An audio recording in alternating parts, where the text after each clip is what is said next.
So I'll start by going to my spatial control, picking the axis along this side of the screen, and going to one of the columns in my spreadsheet, longitude, placing it on that axis. Then I'll pick another axis and go to another column in my spreadsheet, latitude, and place it on the screen in that direction.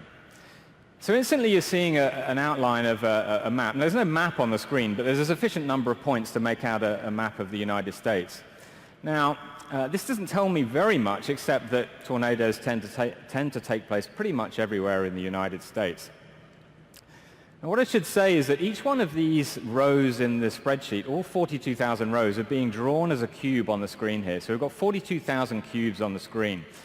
Clearly a lot of those are being drawn over the top of each other, so I need to try and clean that up a little bit. And I'll start by applying a size to each one of those cubes.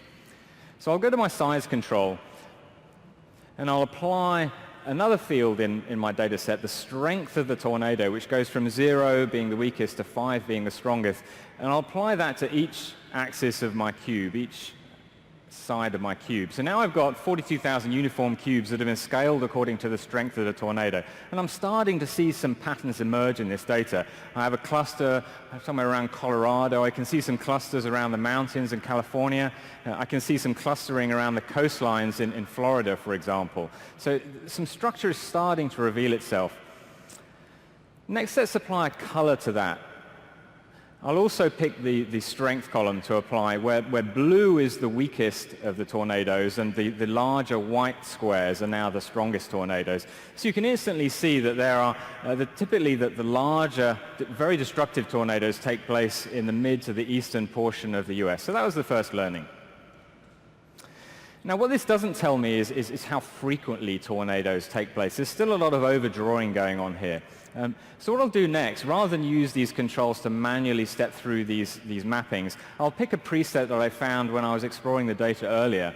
And this one grids the data and stacks it up according to how many tornadoes occurred in that particular grid square. So all I did there was stacked it, gridded it and stacked it, so you can see from the heights of these bars how many tornadoes have taken place in a given grid square.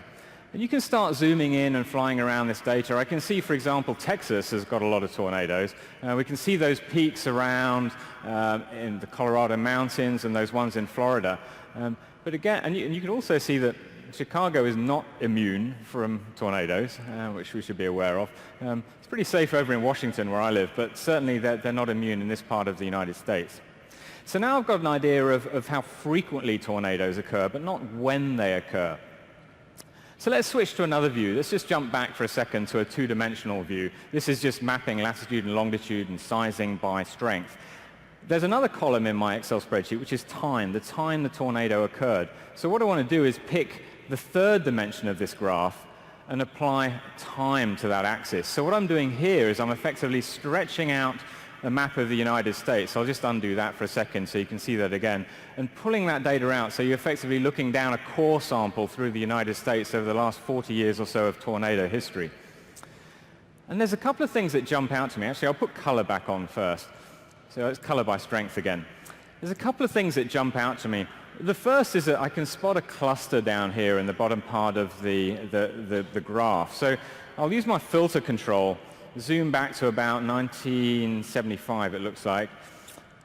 Add that as a filter just to discard the rest of the data temporarily and zoom in on this guy. So there's a definite cluster of data around here.